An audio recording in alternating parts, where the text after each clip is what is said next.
Ronald Reagan talked to me at Los Angeles airport between campaign flights. I asked him what the advantages were for a candidate, the favorite for governor, of having been an actor. Well, I think there are certain just technical things with regard to the personal appearances, the having to appear before television cameras, things that might be strange to someone else. These are an advantage. I think they only help to offset the disadvantage that some people still have with regard to people of the theatrical profession, sort of a prejudice. Why do you think they're prejudiced? What is it they're prejudiced against? Well, I think there's been a long time prejudice dating clear back to the days of the strolling player, and I think it probably in our own country, it's a heritage from an era when the actor didn't have a home, when the actor that you saw traveled, and he wasn't a part of your community. You never got to know him.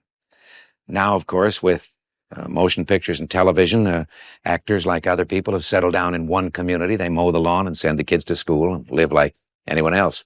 One of the virtues must be that it's easy to learn lines, but actors don't normally write their parts. Do you write your own speeches?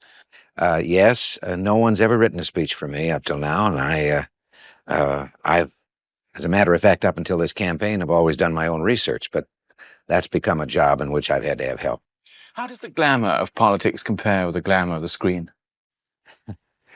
Oh, I never thought about it much in those terms. There's much of the same excitement, the contact with people. I think anyone in our profession likes people, enjoys meeting them, enjoys appearing before them. That's probably part of why you chose this profession. How does the vanity of politicians compare with the vanity of actors? Well, you know, you find out something. This has been highly overrated with regard to actors. I've always found that there's much more temperament on the set among people of the associated branches than there is with the actor. With the actor's never temperament is just indigestion. And the same is true in politics. I've discovered that there's a great deal of temperament to be met with, among the troops and with the people and the person who mustn't be offended and that sort of thing. Much the same. Yes. People remark on the brilliance of your public relations firm. Do they influence your policy a great deal? As a matter of fact, they've never tried. I know this was a subject of a great deal of rumor and gossip, that they were the kind of people that reshaped an individual. As they explained it to me one day, they said if we could reshape an individual, we wouldn't represent him because he couldn't win. And I think they're right. Anyone that could be that malleable certainly could not appeal to the people. But they've never suggested one thing that I should or shouldn't say or believe or think. We're talking about reshaping an individual, talking about your own political attitudes. Some commentators here have remarked on, I quote, your 180-degree move in political orbit from liberal Democrat to conservative Republican. Would you agree you've moved? Well, I don't think I've moved quite that far, as people have suggested. Perhaps some other people have been doing some moving. Now, I have on my desk at home an interview that I did in 1947. I was still a Democrat. And in answer to one question in that interview, I stated as my belief that whether it came from the right, the left, or the middle, from management, labor, or government, anything that imposed unfairly on the individual was tyranny and must be opposed. Now, I believed that then, and I believe it now. I think what a lot of people have failed to realize in our own country is that the party now in power, the leadership of that party, has gone far astray from what used to be the principles of the Democratic Party. And perhaps there's been as much of the party leaving me as there has been of me leaving the party. In the 1940s, you campaigned against Richard Nixon. You were a liberal associated with the Screen Guild and so on. This is a substantial move, isn't it? Oh, yes, there have been some changes. I can remember going through a period in which I subscribed to beliefs that perhaps the government was better able to handle things like public utilities. I don't subscribe to that belief anymore. For one thing, during the war, I had a chance as an adjutant of an air base with both civilian employees and military under me to watch the government function, and I've come to the conclusion that outside of its legitimate functions, the government doesn't do anything as well or as economically as the private sector of the economy. But many of us came back from military service to our own industry, and in that immediate period, we hadn't realized the efforts at infiltration that had been accomplished in our industry in an attempt to take it over and subvert our screens to the dissemination of communist propaganda. I know I was very reluctant to believe this. When some people who had been around tried to tell me about this, I just couldn't believe it. We had to find out for ourselves and find out the hard way that it was true. This meant that in that same period, one of the tactics of these people was the formation of communist front organizations. I found myself invited to be on the board of one of those, attended one board meeting before I realized what was going on. Now I'm happy to say that I joined a little group on that same board who had the same idea, and we blew the organization out of the water. 2 or 3 years ago, you were supporting Senator Goldwater in his campaign for the presidency. Are your views now much as they were then? Yes. Would it be fair to call you a Goldwaterite, as your opponents are calling you? Well, no, because they're still trying to run the same campaign as 2 years ago. I suggested we ought to come up and engage in the 1966 campaign. No, I'm a common sense Republican. I was then. I not only supported Mr. Goldwater and the entire ticket in '64, but 2 years before that, I supported Mr. Nixon running for governor in California. And 2 years before that, in 1960, I supported Richard Nixon in his campaign for the presidency. In other words, since I've been a Republican, I've supported the ticket from top to bottom. Do you plan to disavow the John Birch Society? No, I've expressed my disagreement with many things that they represent or stand for, but this is an organization that claims it does not endorse politicians or candidates or parties.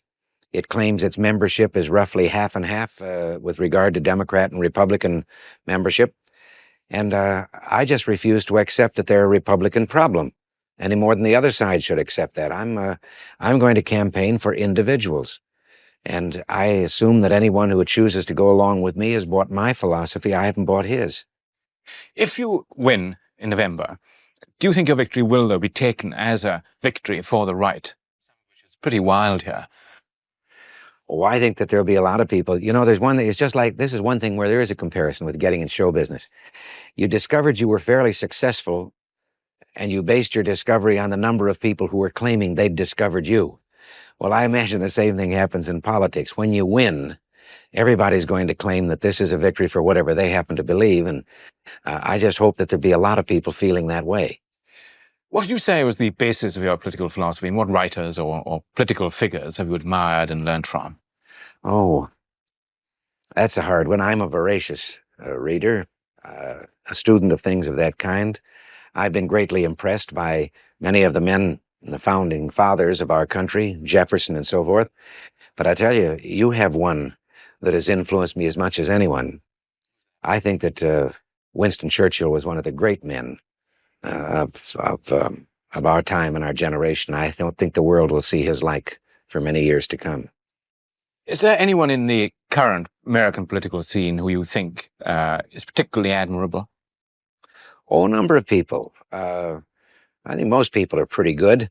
I always believed that you find them good unless they prove otherwise. But I think that at the moment, we are not particularly blessed with great leaders of that stature, of a Churchill type.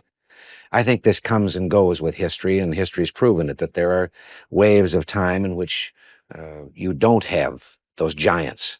And he was a giant. You wouldn't call Mr. Johnson a great president? Not in my opinion. I'm in great disagreement with much of what he stands for. If we can look at some of those areas of disagreement, one of the themes of your speeches has been the misuse of welfare. Who's been misusing the welfare?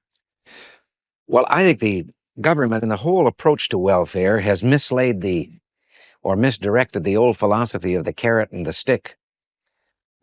You dangle the carrot in order to induce someone to do something, and you have the stick waiting if it's necessary from behind. And I think the government is trying to do everything with the carrot and has removed the stick. And we found that here in California in this last harvest season, when the government denied us the right to import supplemental labor from Mexico, for example, to harvest our crops. And yet we had an unemployment in California 40% higher than the national average. And you couldn't get those unemployed to take those jobs, and good-paying jobs, in our farm economy. And one of the reasons was because the welfare program has made it so easy to remain on welfare even when there is a job available, that the able-bodied preferred to sit in the shade rather than go out in the sun and work.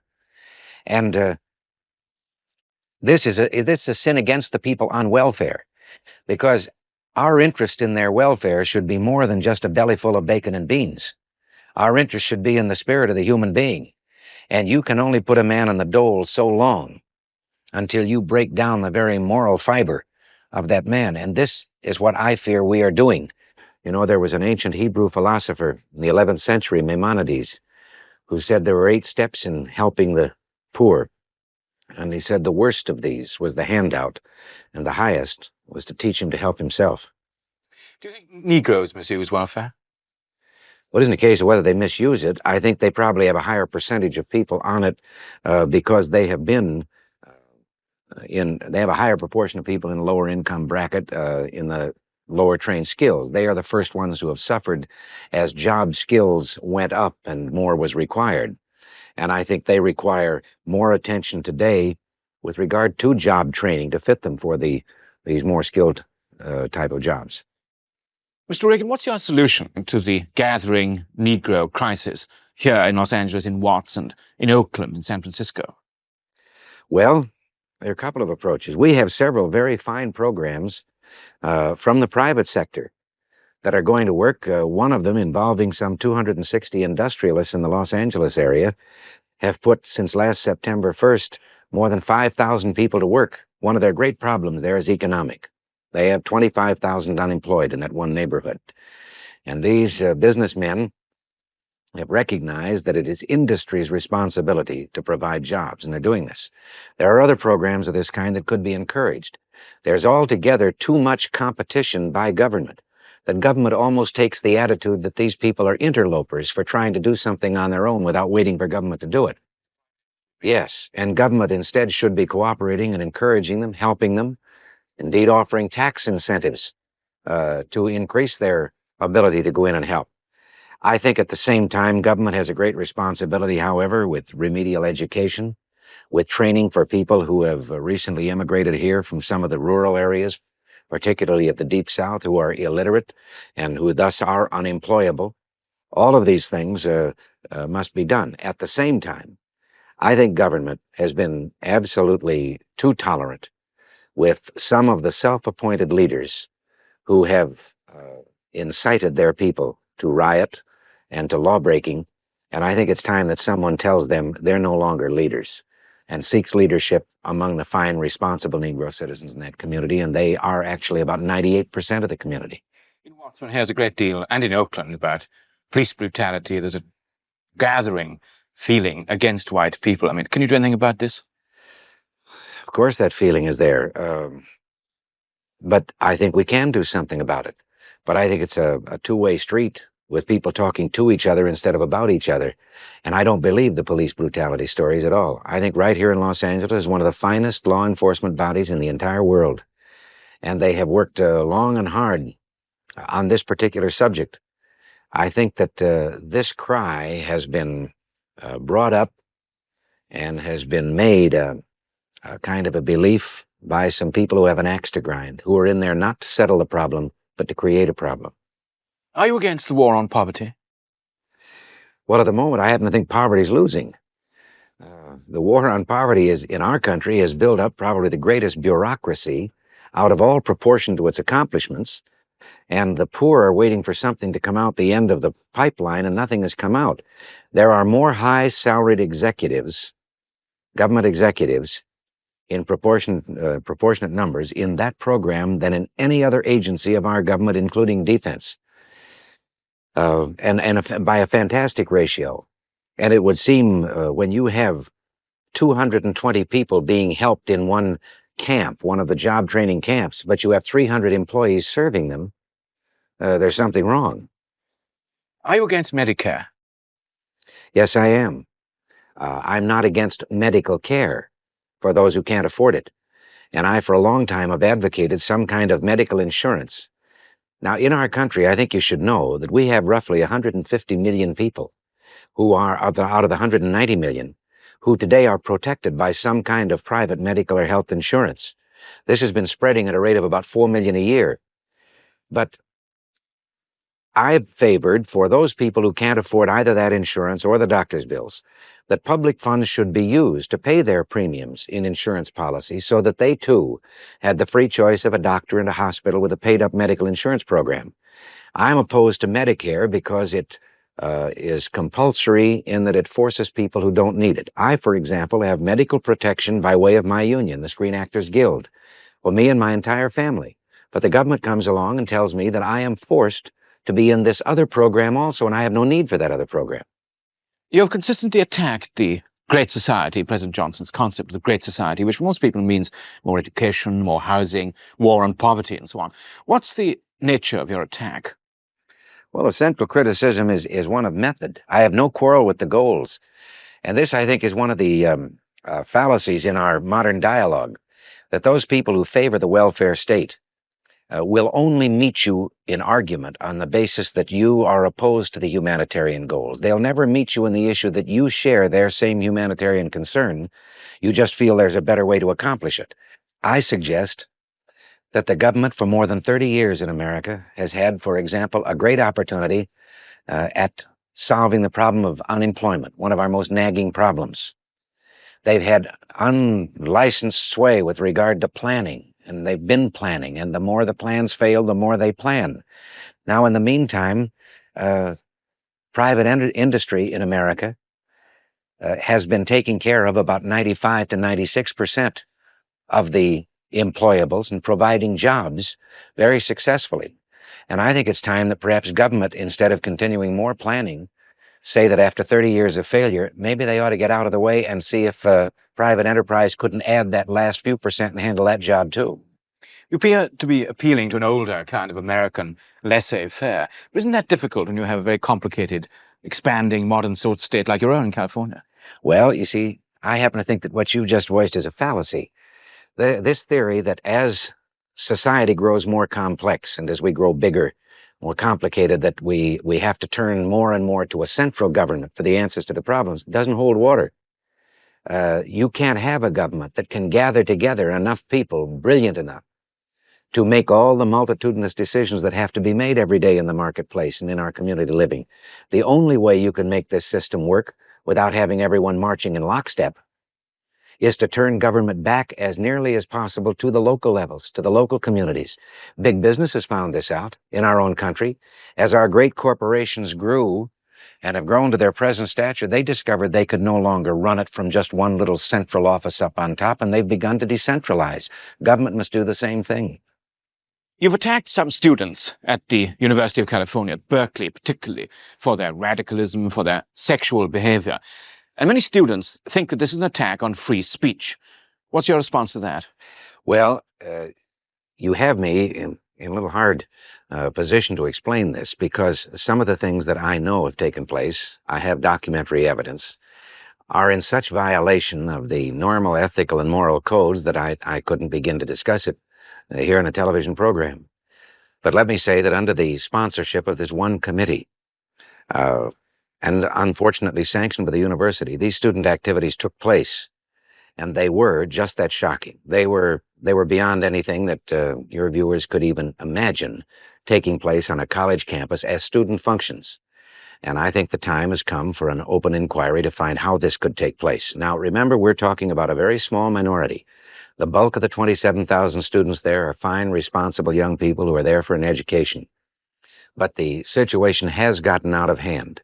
It's the result of a vacillating administration that has appeased, and the fruit of appeasement is always the same. It finally winds up when your back is to the wall and you have to do something about it. At the commencement ceremony, many students seemed very concerned that there would be an assault on their liberty there at Berkeley. Is there a danger of this? Well, I've always figured that liberty and freedom of speech is a two-way street. And I figure that while I have no right to say that someone can't use, for example, vulgar language, I do have a right, if he's at the next table and saying it loud enough for my wife and children to hear, I have a right to ask him to lower his voice. Now, the Constitution prescribes he has a right to speak, but the Constitution doesn't prescribe that I have to listen. Do you see yourself conducting some kind of Puritan moral crusade in California? Well, not a Puritan moral campaign, but I think we have something of a moral crusade that's required here. We have a crime problem in California, in which 9% of the people of our nation live in this state, but 17% of the crime of our nation is committed in this state. When the increase in arrests for youngsters under age 18 for narcotics crimes last year was up 33.5%, I think it's time to do something about it. Whose fault do you say this is? I mean, is it the Democrats' fault? Yes, it is. This state administration, under a theory of preemption, has taken from our local communities and our cities the right to legislate and have ordinances in these various fields. And this has restricted the ability of our police to make arrests they once could make. And all that is needed is for this state administration to give back to our local cities and communities the right to pass ordinances to protect society. If we could look outside America at foreign policy, Mr. Reagan, are you interested in foreign policy? Well, I'm interested, yes. You realize this isn't a part of a gubernatorial campaign. The governor is not going to have any foreign policy. Have views, I take it. Yes, I do. Do you support the president's policy? The only place where I differ with the president on Vietnam is that I don't think we're doing enough to win. I think once you commit young men to fight and die for their country, you have a moral obligation to turn the full resources of the nation loose behind them to win a victory just as quickly as possible. Does this mean stepping up bombing in North Vietnam? Yes, I think it's pretty ridiculous to send multi-million-dollar bombers out to bomb jungle paths trying to catch individuals who are carrying packs on their backs down the line when you could mine or bomb the harbor of Haiphong and stop that material when it's coming in shiploads. What if this were to lead to war with China? Well, I've always figured that if it's going to lead to war with China, when China is ready to have such a war, they'll have it, and we won't have to give them an excuse. And there was a very famous line spoken once in a conflict. I perhaps am very tactless to refer to it here on this program, but I remember there were some farmers at a place called Concord Bridge, and one of them spoke a line that I think touches on this very well. He said, if they mean to have a war, it might as well start here. You wouldn't, I take it, then be in favor of treating with the Viet Cong? No. No, I think now there's only, you don't end wars, you win them. What if the Chinese war were to be a nuclear war? Would that appall you as a possibility? Well, yes, this would appall, I think would appall anyone. And I don't foresee that as a possibility, except I think from the standpoint that we must recognize now that Red China is hastily making itself a nuclear power, and I don't think they'll have the same conscience with regard to the bomb that the rest of the world has. Would you regard yourself as being passionately anti-communist in the sense that you think America ought to try and protect any society that looked like having a communist government? No, I'm a realistic anti-communist, and I think I had some experience with communists in our own industry when they attempted to take it over some years ago. It isn't a case of just going out borrowing trouble, or any country that wants to have a communist government, I assume, should be permitted to have it. But I think we have to recognize this is a global conflict, and the enemy is there, and we are the target of that enemy.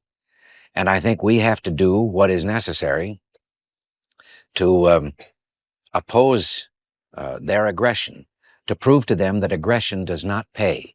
If they succeed in aggression and it pays off in South Vietnam, then the next step will be someplace closer, or perhaps even more difficult, and they will try to make aggression pay again. And someplace along the line, well, the same gentleman from your nation that I referred to, Winston Churchill, gave the greatest sermon on appeasement back at a time when there were Englishmen who considered appeasing Hitler. And Winston Churchill said, if you will not fight for the right when you can, without bloodshed, if you will not fight when your victory will be sure and not too costly, you may come to the moment when you will have to fight with all the odds against you and only a precarious chance of survival. And then he added this line, there may be a worse case. You may have to fight when there's no chance of victory, because it's better to perish than to live as slaves. Mr. Reagan, one of the criticisms by your opponents of your position is that you have no experience, and yet you're running for one of the most important political offices in the United States. What's your answer to that? Well, I think that experience comes in many ways, and it doesn't necessarily follow that it must come from just holding office. You know, there were two teachers applying for jobs here in our educational system. One had 25 years experience and the other only had one. And they hired the one with one. And the other one protested and claimed this 25 years experience. And the superintendent said, no, you've had 1 year's experience repeated 25 times. Now, I have had administrative and executive experience, quite a considerable amount for more than 20 years, 6 times president, and the rest of the time on the board or an officer of a union, a national union, the Screen Actors Guild. We negotiated the basic contracts. We dealt with the problems that affected the livelihood of our 15,000 members.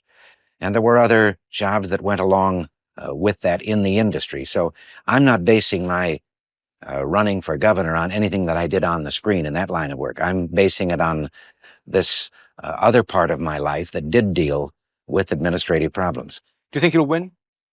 Yes. Would you like to be president of the United States? Oh, for heaven's sakes. That's a question that the minute you run for any office in the United States, you must first stand up and say, I don't want to be president of the United States. I just want to be governor of California. What if people wanted you to be president? Would the prospect appall you? Yes, I think it would appall anyone. I think it is an awesome responsibility.